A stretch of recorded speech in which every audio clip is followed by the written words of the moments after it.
dalam hidup, tak semua kisah berjalan mulus seperti yang diimpikan. Ada cerita-cerita di balik senyum, ada luka yang tersembunyi di balik keberanian. Video ini mengangkat sebuah kisah nyata, tentang perjuangan, pengorbanan, dan keteguhan hati seseorang yang berani menghadapi kerasnya kehidupan di negeri orang. Kisah ini bukan sekadar untuk didengar, tetapi untuk direnungkan. Semoga lewat video ini, kita bisa lebih memahami arti ketulusan, kekuatan, dan pentingnya saling menghargai perjuangan sesama. Malam itu, kampung kecil di pelosok Jawa Timur diselimuti kesunyian. Hanya suara jangkrik dan desiran angin yang terdengar, menyelimuti rumah-rumah yang berdiri sederhana. Di salah satu rumah yang sudah rapuh catnya, duduk seorang perempuan muda bernama Ratih, usia 26 tahun, menatap kosong ke langit-langit rumah yang bocor di sudut.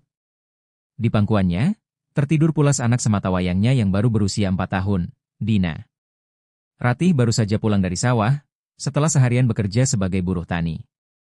Ia mengusap peluh, namun bukan hanya keringat yang menetes, air mata pun ikut mengalir. Ibunya yang sakit-sakitan dan utang di warung membuat Ratih semakin terdesak. Ia sadar, hidup di kampung dengan upah seadanya tak akan pernah cukup. Esok paginya, Ratih menemui Bu Yati, seorang tetangga yang dikenal sebagai agen tenaga kerja. Bu Yati bercerita manis tentang betapa indahnya kerja di luar negeri. Betapa banyak TKW yang pulang membawa uang, membangun rumah, dan menyekolahkan anak-anaknya. Kamu cantik, Ratih. Di sana kerja cuma bersih-bersih rumah, majikan baik. Gajinya besar. Kamu bisa bantu ibumu, dan Dina bisa sekolah tinggi nanti, bujuk Bu Yati sambil menyerahkan brosur berwarna cerah. Ratih pun mulai tergoda. Setelah berdiskusi dengan ibunya dan menatap wajah mungil Dina yang tertidur lelap malam itu, ia mengambil keputusan besar. Pergi ke luar negeri sebagai TKW. 2 minggu kemudian, Ratih bersama beberapa perempuan lain sudah berada di penampungan, menunggu keberangkatan. Suasana di sana tidak seperti yang dibayangkan. Mereka tidur berdesakan, makan ala kadarnya, dan tidak diberitahu jelas kapan mereka akan terbang. Namun semangat Ratih tak surut.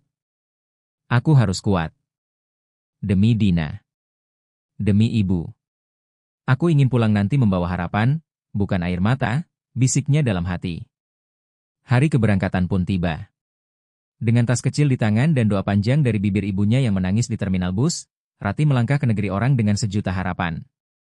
Namun, tanpa ia sadari, apa yang menantinya di ujung sana bukanlah cahaya, tapi bayang-bayang kelam yang perlahan akan menghapus senyumnya.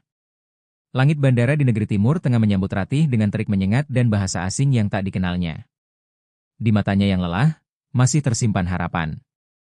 Ia percaya, hidup akan berubah. Tapi begitu ia turun dari mobil penjemputan dan tiba di rumah majikannya, senyum itu mulai memudar. Rumah besar bertingkat dengan pagar besi tinggi seolah menyambutnya seperti penjara. Majikannya, seorang wanita parubaya bernama Madam Fatia, menatap Ratih tanpa senyum. Di sampingnya, seorang pria berkumis tebal, suaminya, hanya melirik dingin.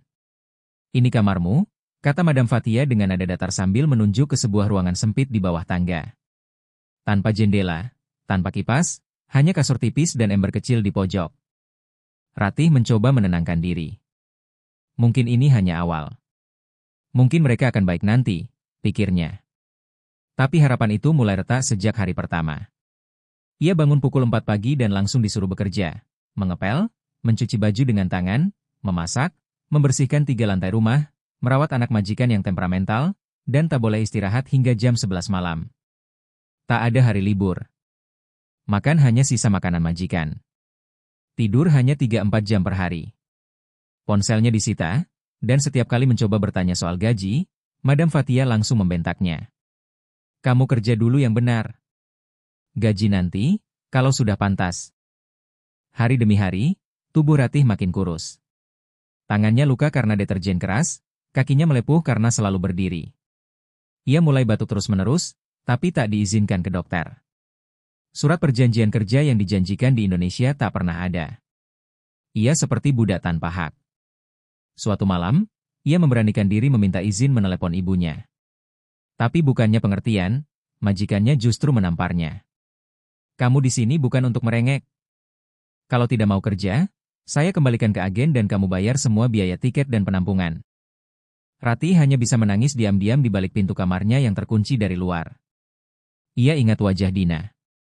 Ia ingat janji bahwa ia akan pulang membawa masa depan. Namun malam itu, untuk pertama kalinya, Ratih bertanya dalam hati. Apa aku akan bisa pulang? Atau justru terkubur diam-diam di negeri ini? Hari-hari Ratih di rumah majikan tak lagi bisa dihitung dengan jari. Waktu seakan berhenti, namun penderitaan tak pernah jeda. Tubuhnya kini makin lemah. Bekas luka mulai menghiasi tangan dan kakinya. Setiap malam, ia menangis dalam diam, tanpa suara. Jika kedengaran, Madam Fatia tak segan menyiramnya dengan air kotor. Suatu sore, saat ia sedang membersihkan jendela lantai 2, tangannya tergelincir dan tubuhnya hampir jatuh. Tapi bukan bantuan yang ia terima, melainkan bentakan. Bodoh! Kalau mati, siapa yang mau bersihin rumah ini? Hah? Teriak sang majikan sambil memegang sapu. Ratih tahu, ia bukan manusia di mata mereka. Hanya alat. Dan lebih buruk lagi, ia mulai mendapat pelecehan dari Tuan Karim, suami Madam Fatia. Tatapan mata pria itu makin sering melecehkannya, mencari-cari alasan untuk memanggil Ratih masuk ke kamarnya ketika istrinya keluar rumah. Ratih selalu menghindar.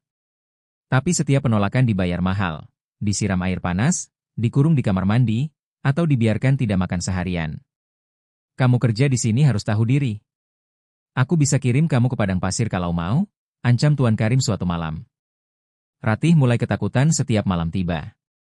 Ia menyumpal telinga dengan kain agar tak mendengar langkah kaki mendekat. Namun, malam itu, mimpinya jadi nyata. Pintu kamarnya terbuka paksa. Tuan Karim berdiri di sana, matanya merah, napasnya bau alkohol. Ratih melawan sekuat tenaga, meronta, berteriak, menangis, tapi tak ada yang mendengar. Atau mungkin, tak ada yang peduli. Pagi harinya, ia bangun dengan tubuh gemetar, bajunya sobek, dan luka di leher. Madam Fatia hanya melirik dingin. Kalau kamu buka mulut, saya bilang kamu yang goda suami saya. Tidak ada yang akan percaya kamu, pembantu kotor dari kampung. Hari itu, Ratih mulai kehilangan harapan. Tapi jauh di lubuk hatinya, ada suara kecil yang masih menyala. Aku harus pulang. Walau merangkak, aku harus pulang. Hari-hari berlalu seperti neraka tak berujung. Ratih kini bukan hanya kelelahan fisik, jiwanya mulai runtuh perlahan. Luka di tubuh bisa sembuh, tapi luka di hati tak pernah kering. Ia mulai kehilangan rasa terhadap waktu, pagi dan malam menyatu dalam penderitaan. Tubuh Ratih makin kurus. Bekas cekikan di lehernya berubah biru keunguan, namun tak ada yang peduli. Setiap kali Madam Fatia melihat luka di tubuhnya, dia hanya melontarkan ejekan. Itu hukuman karena kamu pembantu kurang ajar. Banyak pembantu di sini dipukuli, kamu masih bisa hidup, harusnya bersyukur. Ratih merasa terperangkap dalam lorong gelap tanpa ujung. Tapi malam itu, saat sedang membersihkan kamar anak majikan, ia melihat benda yang sudah lama dirindukannya, ponsel milik si anak, tergeletak di meja belajar, tak terkunci. Jantung Ratih berdegup kencang. Tangannya gemetar. Ia hanya punya waktu beberapa detik sebelum majikannya datang. Dengan cepat, ia membuka aplikasi pesan dan mencari koneksi internet rumah yang masih tersambung. Dengan jari-jari yang gemetar dan waktu yang terbatas, ia membuka Facebook, masuk akun lama yang pernah ia buat di Indonesia, entah masih aktif atau tidak. Ia mengirim satu pesan singkat ke temannya di kampung, Desi. Tolong bantu aku. Aku disiksa, aku tak kuat lagi. Aku ingin pulang. Ini Ratih. Tak ada balasan. Waktu habis. Pintu terbuka. Ratih buru-buru meletakkan ponsel ke tempat semula. Napasnya tercekat. Untung si anak tak memperhatikan. Hari-hari berikutnya Ratih selalu waspada, berharap ada keajaiban datang. Hingga 3 hari kemudian, saat sedang menyapu halaman belakang, majikannya keluar rumah tergesa-gesa dan berteriak. Kamu kirim pesan keluar? Siapa yang izinkan kamu pakai ponsel? Ratih membeku. Madam Fatia menarik rambutnya, menyeretnya ke dalam rumah dan menguncinya di kamar mandi berjam-jam. Tanpa air. Tanpa makanan. Kamu pikir bisa kabur? Aku tahu semua agen di sini. Tak ada yang bisa menyelamatkan kamu. Kamu bukan siapa-siapa di negeri ini. Dari balik kamar mandi gelap itu, Ratih menangis pilu. Tapi harapan belum sepenuhnya padam. Malamnya, saat ia kembali ke kamarnya dengan tubuh lemah, Ia menemukan secari kertas terselip di bawah pintu. Isinya singkat, tertulis dengan huruf Latin campur Arab. Kami tahu kamu butuh bantuan. Bersiaplah. Malam Jumat, jam 2 pagi. Jangan takut. Jangan berisik. Ratih terdiam. Tangannya gemetar. Matanya membesar. Itu bukan tulisan majikannya. Itu harapan. Namun, harapan datang bersama risiko. Jika ketahuan, bisa jadi nyawanya tak selamat. Tapi jika ia diam, hidupnya akan terus menjadi neraka. Dan Ratih pun berbisik pada dirinya sendiri malam itu.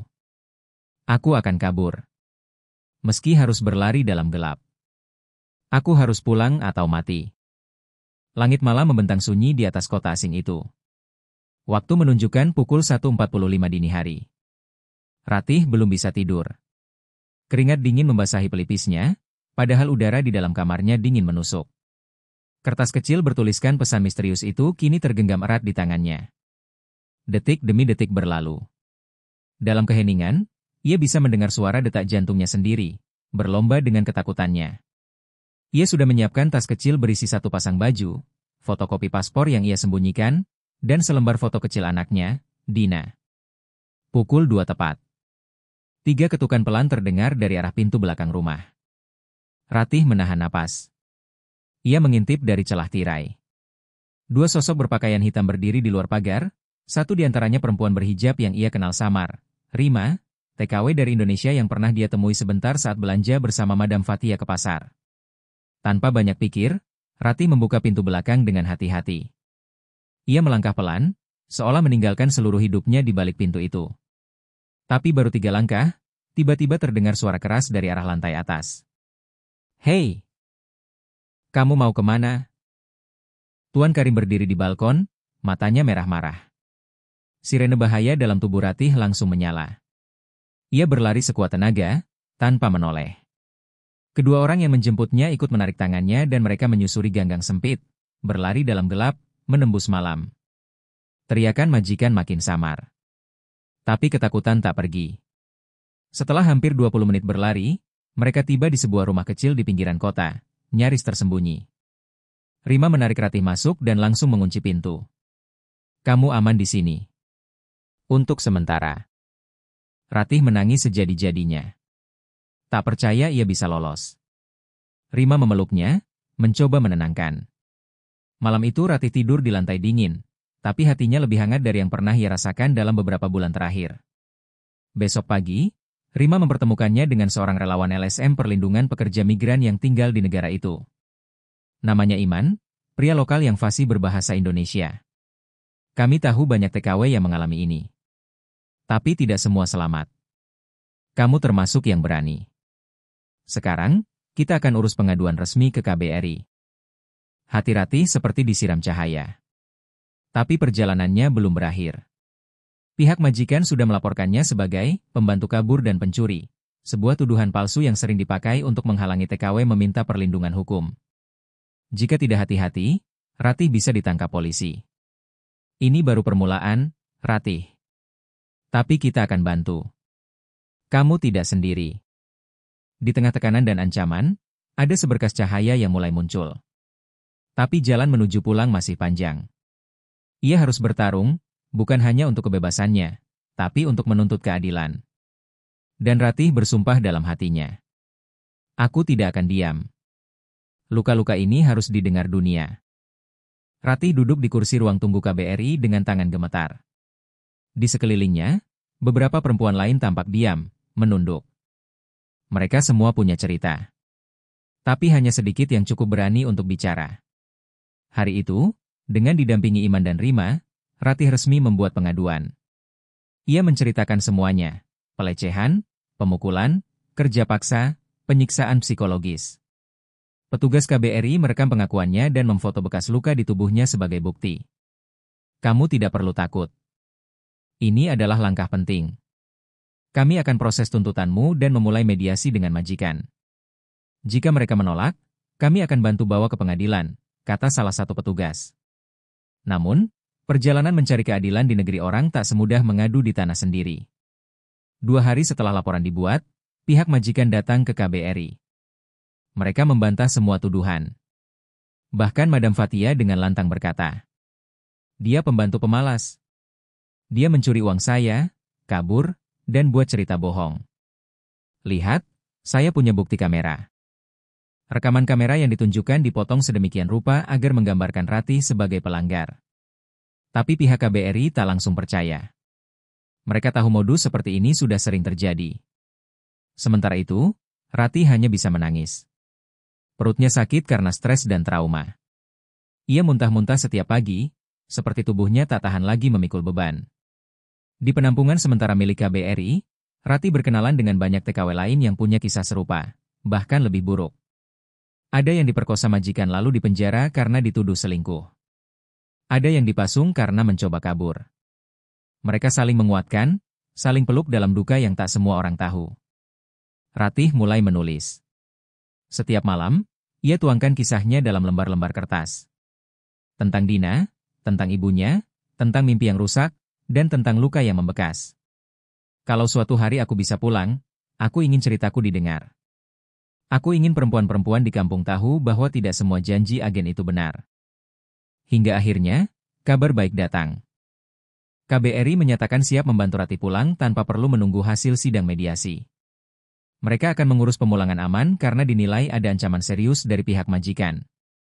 Meski begitu, proses hukum terhadap keluarga majikan tetap dilanjutkan lewat jalur diplomatik.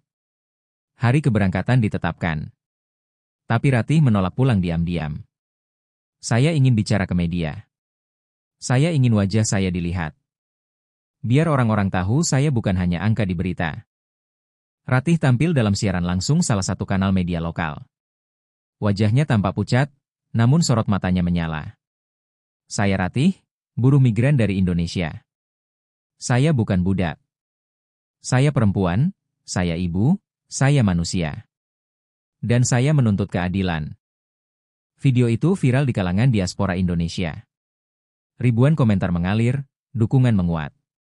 Banyak yang akhirnya ikut melaporkan pengalaman serupa, membuka suara, keluar dari bayang-bayang ketakutan. Ratih tak lagi sendiri. Dan di malam terakhir sebelum pulang, ia memandang langit negeri asing itu sekali lagi. Meski tubuhnya penuh luka, jiwanya mulai sembuh. Karena ia akhirnya bisa bersuara. Dan suaranya mengguncang batas negara. Hari sidang itu akhirnya tiba. Di sebuah ruang kecil pengadilan imigrasi, Ratih duduk ditemani pengacara dari LSM, perwakilan KBRI, dan Rima yang menggenggam tangannya erat. Di seberang ruangan, Madam Fathia dan Tuan Karim duduk bersama pengacara mereka, senyuman sinis menghiasi wajah mereka seolah yakin bahwa sistem akan melindungi mereka. Dia pembantu tidak tahu diri. "Kami beri makan, tempat tinggal, dan malah mencuri kabur," kata Madam Fathia dalam pembelaannya. Namun, kali ini Ratih tak tinggal diam. Ia berdiri, perlahan membuka lengan bajunya dan menunjukkan bekas luka lama di pergelangan tangan dan bekas sundutan di paha yang sudah menghitam. Ruangan hening seketika. "Saya bukan pembantu. Saya manusia. Saya ibu. Saya tidak mencuri, saya lari karena saya ingin hidup." Pengacara dari LSM menyerahkan hasil visum, video kesaksian, bukti percakapan dengan Rima, dan laporan dari KBRI. Perlahan, satu demi satu saksi mulai bicara. Termasuk seorang mantan TKW lain yang pernah bekerja pada keluarga yang sama, dan mengalami nasib tak jauh berbeda, tapi sebelumnya takut bersuara. Sidang berjalan tegang selama hampir 2 jam. Hingga akhirnya, hakim lokal mengucapkan putusan. Pengadilan memutuskan bahwa saudari Ratih tidak bersalah, dan berhak mendapat pemulangan serta perlindungan hukum atas dugaan penyiksaan. Tuduhan pencurian dinyatakan tidak terbukti. Tangis Ratih pecah. Rima memeluknya erat.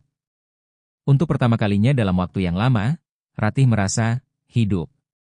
2 minggu kemudian, Ratih akhirnya menginjakkan kaki kembali di tanah air. Bandara Soekarno-Hatta tak pernah terasa sehangat ini. Di antara kerumunan, sosok kecil berlari ke arahnya. Dina, yang kini sudah mengenakan seragam sekolah, menjerit memanggil. "Ibu." Pelukan itu membuat semua luka seakan lenyap sejenak. Tapi tidak semua bisa hilang. Saat melepas jaketnya di rumah, Ibu Ratih terdiam melihat bekas-bekas luka di tubuh anaknya. Ia tak berkata apa-apa, hanya menitikkan air mata dan menggenggam tangan Ratih erat. Hari-hari Ratih setelah itu diisi dengan pemulihan. Ia mulai berbicara di forum-forum buruh migran, membagikan kisahnya untuk memperingatkan orang lain. Kisahnya menjadi berita nasional. Banyak yang terinspirasi, tapi juga tak sedikit yang marah, bertanya, kenapa negara bisa membiarkan ini terjadi? Suatu hari, di depan kamera dokumenter, Ratih berkata, "Saya pulang. Tapi saya tak pernah benar-benar kembali sebagai Ratih yang dulu.